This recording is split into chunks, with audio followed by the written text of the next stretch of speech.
555 টকা ৰিচাৰ্জ কৰি উপভোগ কৰক ইমাৰ্জেন্সি কল 84 দিনৰ বাবে ভাবিছো এবাৰৰ পৰা দিনতে সপোন দেখা আৰম্ভ কৰিম মানে ৰাতি বহুত আন্ধাৰ যে ভালকৈ দেখাই নাপাওঁ বিয়া পাতিলে চহৰৰ ছোৱালী পাতিব এযোৰ পেন্ট চাৰ্ট দুয়ো পিন্ধিব পাৰিব নাজানো ছোৱালীবোৰে উঠত লিপষ্টিক লগাই গোটেই দিনটো কেনেকৈ থাকে আমিতো ফটা উঠত লগোৱা ভেসলিনেই গম নোপোৱাকৈ খাই পেলাওঁ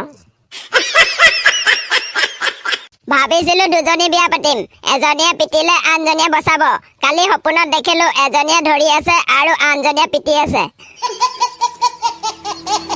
ভাইটি গাড়ীৰ গ্লাছখন খুলি দিয়া বিৰাট গৰম লাগিছে বাইদেউ নুখোলো লোকে গম পাই যাব আমাৰ গাড়ীত যে এচি নাই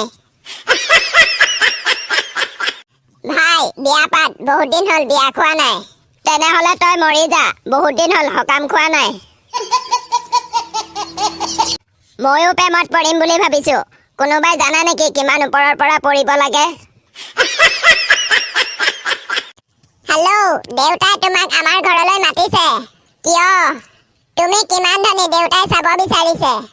মই দুখীয়া মানুহক লগ নকৰো বুলি দেউতাক কৈ দিবা মিছা কলে কিডাল হ'ব কিছুমান মানুহ যেতিয়া দুখীয়া আছিল তেতিয়া তেওঁলোকৰ ঘৰলৈ মানুহ গলে চাহ জলপান খাবলৈ দিয়াৰ পাছতো ভাত খাবলৈ কয় আৰু এতিয়া টকা পইচা উপাৰ্জন কৰি ধনী হোৱাত আলহী গলে আলহীক আকৌ সোধে চাহ একাপ খাব নেকি বন্ধুসকল কথাটো হয়নে নহয় কমেণ্ট কৰি জনাব হাতত টকা নাই বাবে ভিক্ষাৰী বুলি নাভাবিবা লাখ টকীয়া কিডনী লৈ ঘূৰি ফুৰিছো হে দোস্তো যদি ভিডিঅ'টো চাই ভাল পালে লাইক কৰিব কমেণ্ট কৰিব আৰু লগতে চেনেলটো ছাবস্ক্ৰাইব কৰিব আজিলৈ ইমানে বাই